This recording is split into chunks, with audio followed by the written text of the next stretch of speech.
much of our time. Let's get into the Word of God today. Exodus chapter 16, verse 15 up to verse 20. When you are studying the Word of God, never read it once. Read it slowly, with emphasis, and repeatedly. I've already done that. They were accusing Moses and saying, why did you bring us out? You brought us out so that we can suffer with thirst. You brought us out so that we can suffer with hunger. We don't want to suffer anymore. And they were always quarreling. They were always complaining.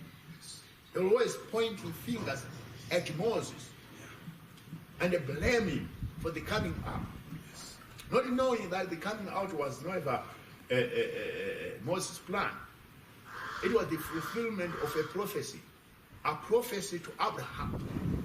And after 400 years, your descendants shall come out of a country which I shall judge. Some of the things that we complain about, we don't know. They are prophecies. Prophecies over nations. Prophecies over countries. Prophecies over individuals. So if we would understand the mind of God, then we can never complain sometimes against our leadership. So they used it to complain a lot. I saw on television the American people, they were now complaining against their own president. That they were saying now, you Trump, you delayed in taking measures against the spreading of the coronavirus. Whose problem is that? Is it his problem? No, it is never his problem. The coronavirus is just spreading. Would we have been quick to close the nation? No. And I've also heard, even in our circles, the people of Zimbabwe trying to condemn even the government, the present government. It is never their case. Would they have rushed to just take up measures which they would not even know where they would be taken to by the measures? Yes. They would not have rushed. It is never their problem. But as the leadership, when there is a crisis, it is always the leadership that is blamed. You must know it. Other than facing God, you would blame the leadership. Did Moses commit a sin in bringing the children of Israel out of Egypt? No, he did not commit a sin. The Lord had to say to Moses during that day when he was shepherding the sheep of his father-in-law, I have heard the cry of my people. I have come to deliver them from the hand of bondage. So those who have been delivered are the ones that are complaining. Do you know? Certain times people I don't know what has befallen us the world over, or especially the children of God.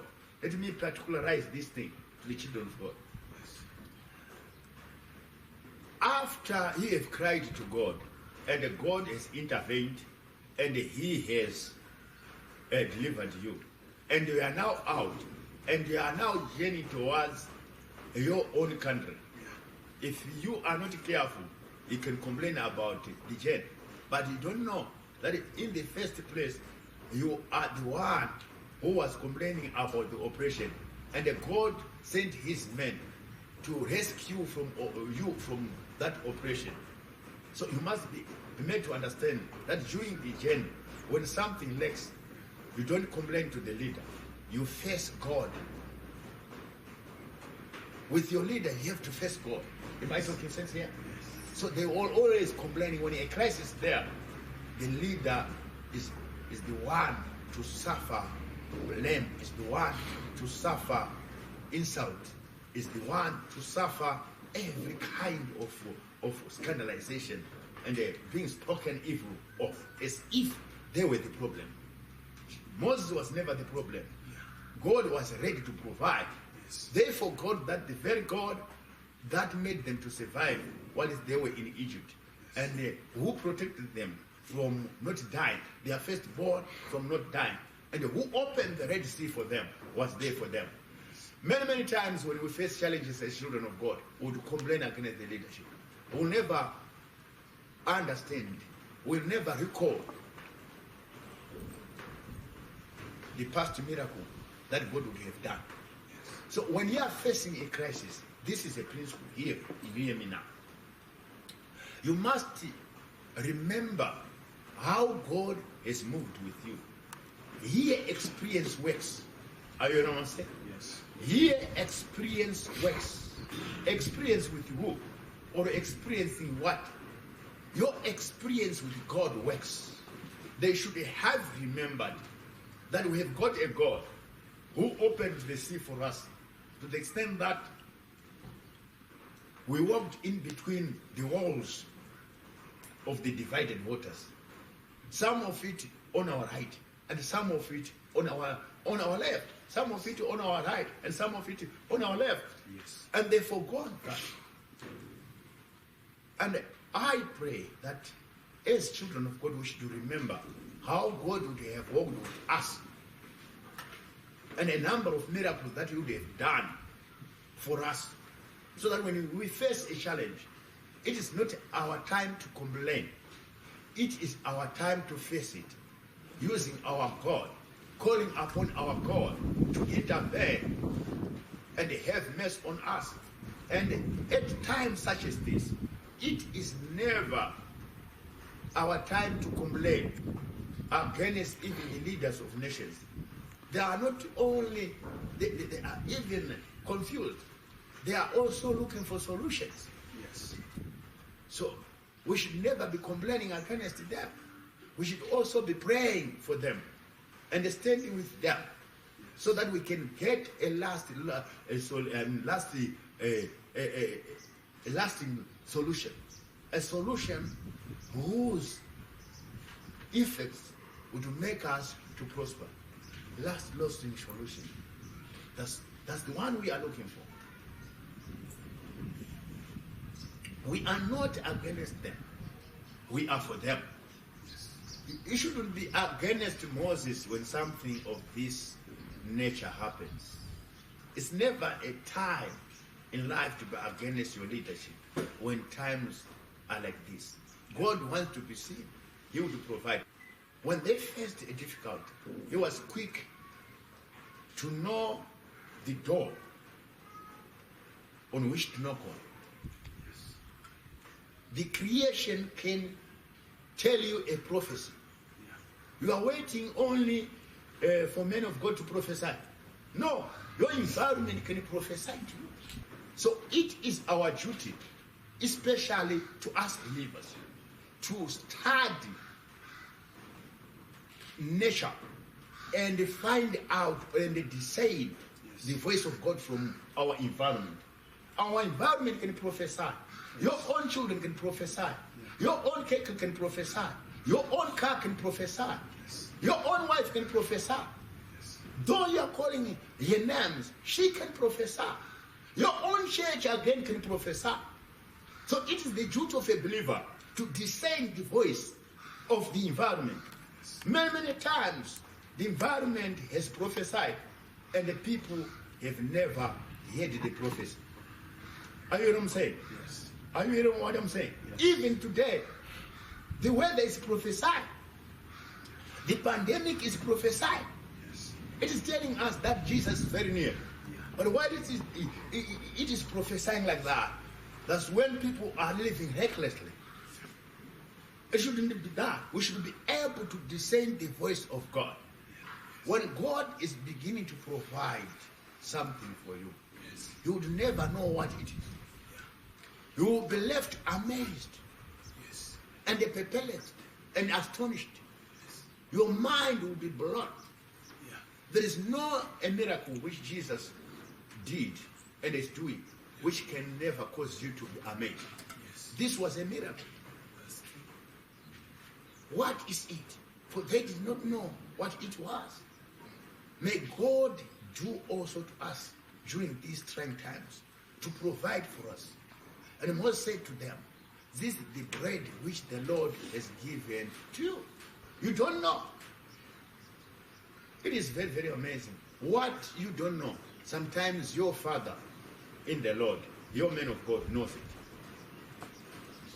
Yes, of course, at such a point like this, the scientists have said it's a coronavirus, but they don't know how to treat it. Very much amazed. The doctors, they know how to treat it. Yes. But does it mean to say now, God doesn't know what it is? Or the true men of God, those that they don't know what it is? They know what it is. They can explain it. But this one was a provision. Yes. Coronavirus is never a provision. But I'm trying to say it can be explained fully by men of God. This one is a plague. And a plague does not come by itself. Yes. A plague comes because of God. A plague, the moment you see a plague coming in a country, it is coming from the hand of God, or God deliberately has allowed it to come, so that you can know who to worship. You can choose who to worship. As we are here, hear me now, hear me now, hear me now, hear me now. There are no people out there who are prepared to go and seek the face of God when a pandemic of this nature is erupted. During such a time, is there a man, is there a nation, is there a people who are prepared to go to a man of God, a true man of God, and ask for a true answer, a solution which can never be doubted, which can never be tried? Is there a man or any man, any country, any nation, any people who can trust the man of God? There are men of God whom you must listen to, who have been given what should be done. But if they speak today, sometimes we do say they are speaking for the opposition. If they speak today, you will be saying they are speaking for the present government. So no one is prepared to listen to a true man of God. But God has already provided a man who can provide for us. In the midst of Israel, there is a Moses. To the extent that if he consults with his God, hunger can stop immediately. So from today, I want you to understand, as a believer, if you are under a voice which God has honored in your life, to talk to you, to groom you, to teach you, and you can listen to that voice has got an answer. There are things which God will not ever do, which he has assigned his men to do. Are you know what I'm saying? There are things that you are looking up to from God. You are saying God provide, and God has provided those things through a man. Yes. And it is your duty to listen to that man, because you would waste your time struggling. There are very simple instructions which God has given to his men of God in our domain, in our country, in this world. But people out there, professionals included, and other men of God also included, they are not prepared to listen to a man of God whom God has appointed, so that they can hear what should be done. But let's look there so that we can finish my long story short. They did not know what it was, but Moses knew what it was, and he had to say, this is the bread which God has given you. By then, the Jew had left. But when it left, as it began to be hot, there remained certain things there, which like frost, like eggs, where the Jew was. And they did not know it, but Moses knew. Sometimes you come here, we are at a church service, we are in a church service. Somebody might choose to lie to me here, but I will be knowing. But I cannot say you are lying. Sometimes that's not my duty. I will be knowing what exactly has transpired. Is that right? Moses knew what it was. Moses knew what it was. Moses knew what it was.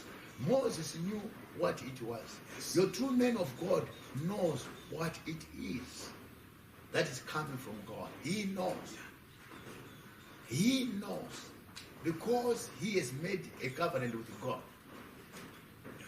A man of God, we can always talk about the promise that shall come in eternity. Is not a true man of God. Yes. A true man of God should be able to provide bread for you. If you are now in need of bread, if you are now in need of water, even if your water is bitter, he must be able to turn it into sweetness. Yes. That's a true man of God. The one who can provide for you physically. The one who can also cause God to provide for you spiritual and physical is a true man of God. Yes. For they did not know what it was. And Moses said to them, this is the bread which the Lord has given to you. This is the bread. Yeah. Sorry for interjection, man of God. Yes. So it means that we need a man of God to pray for the provision of God. Then after provision, we need again the man of God to explain. To explain. You need a man of God who can go. So in the without gap, a man of God, who can stand. we are nothing. Yeah. True. That's true. Yes. Without a man of God, you are nothing. Yes. It's only a true man of God who can go on behalf. Yes, as a believer and pray to God. Yes. But you must be made to understand this fact that while a student can write, while a student can be a prefect, he is not a teacher.